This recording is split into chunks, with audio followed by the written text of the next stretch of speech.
The Farmland Cooperative System is a reflection of the deep pride and steadfast determination of the farm families who own it. We've always risen to meet the challenges and the opportunities of each generation of these families.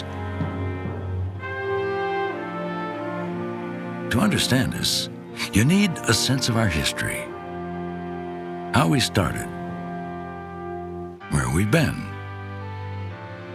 how far we've come.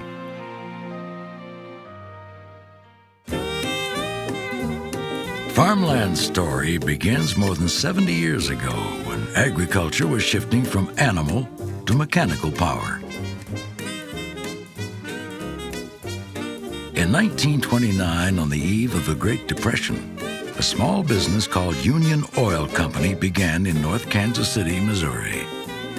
6 member cooperatives invested $500 each to buy and distribute petroleum products. A business was born. Guiding the new co-op was Howard Cowden, a rough-hewn Missouri farm boy with an intense conviction that farmers could improve their economic condition through cooperatives.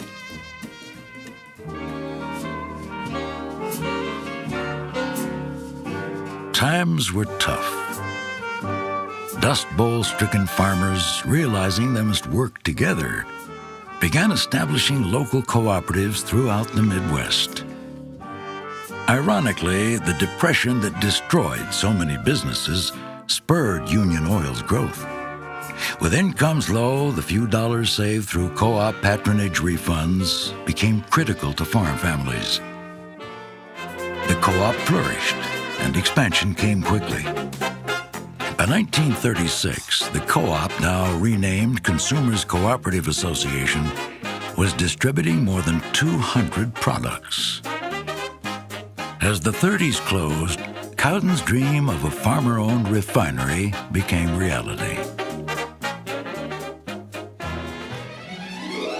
New Year's Day, 1940, brought the bright dawn of a new era for farmer cooperatives. The refinery in Phillipsburg, Kansas, produced its first gallon of co-op gasoline.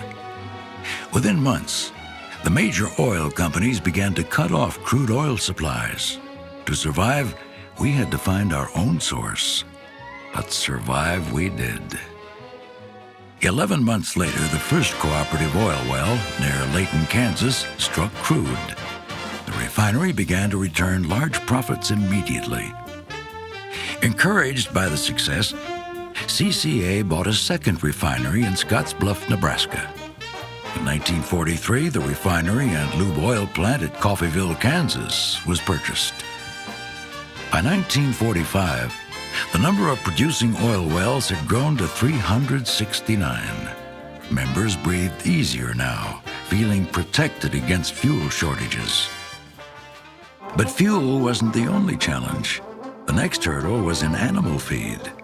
Unscrupulous manufacturers were taking advantage of folks. Farmers were concerned about the quality of feed and the fillers in the rations, so CCA purchased its first feed mill in Enid, Oklahoma in 1943.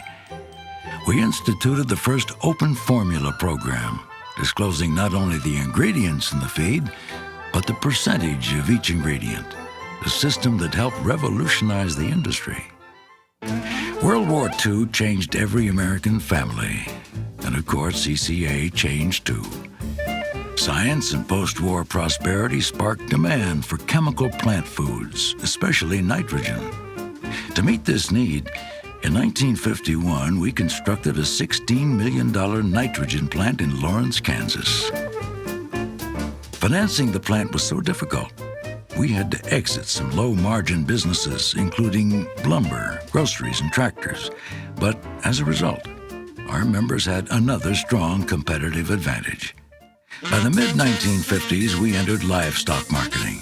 To help farmers develop leaner, more efficient hogs, we established boar testing stations at Eagle Grove and Ida Grove, Iowa. We purchased a pork packing plant in Denison, Iowa, and FarmBest, now known as Farmland Foods, became a subsidiary. By the 1960s, farmers needed more herbicides, insecticides, and other chemicals, so we bought a chemical company in St. Joseph, Missouri. With all this growth, we needed a new name. On September 1st, 1966, CCA became Farmland Industries Incorporated, a name for a new cooperative giant. The fuel and fertilizer shortages of the 70s showed Midwestern farmers that co-ops were all that stood between them and a disastrous lack of farm supplies. This spurred us to grow even larger and more self-sufficient. Farmland and Farmaco, one of the nation's largest grain marketing cooperatives, merged in 1977. Attendance that year at our annual meeting, which we like to think of as a yearly family reunion, exceeded 20,000. By our 50th anniversary, Farmland was the nation's largest farm cooperative, and Farmland Foods had grown to be one of the nation's leading meat companies. The family had grown to be large and strong. The 1980s started aggressively. We expanded the Crete, Nebraska pork plant. To market more grain, Farmland World Trade was organized, and an export elevator in Galveston, Texas was purchased. By the early 80s, the farm economy was weakening. We saw a painful reduction in family farms and consolidation among agribusiness. A number of farmland businesses were sold, including grain, steel products, and the company's oil exploration business, Terra Resources. With a severe loss in earnings, major organizational restructuring was necessary by 1986. These were trying days.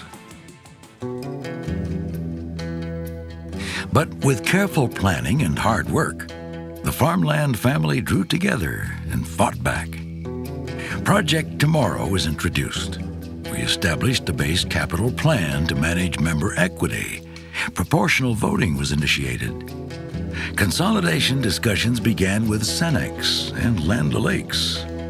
A world-class farm-to-table company was born. The 90s were an exciting period of acquisition, joint ventures, and building the proud-to-be farmer-owned Farmland food brand. In 1998, SF Services merged with Farmland. The following year, a merger between Farmland and Cenex Harvest States was proposed.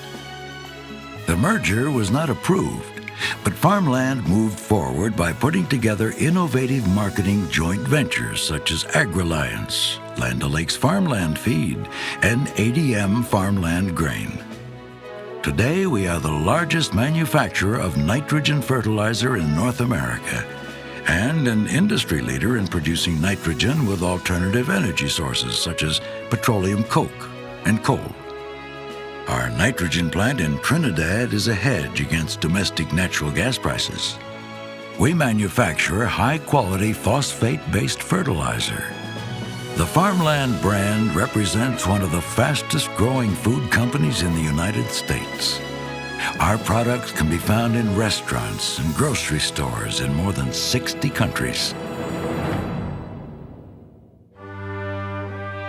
It has not been an easy road, but we're glad we made the trip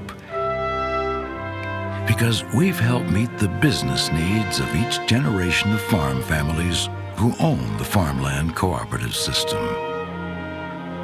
Two roads diverged in a wood, and I took the one less traveled by, and that has made all the difference.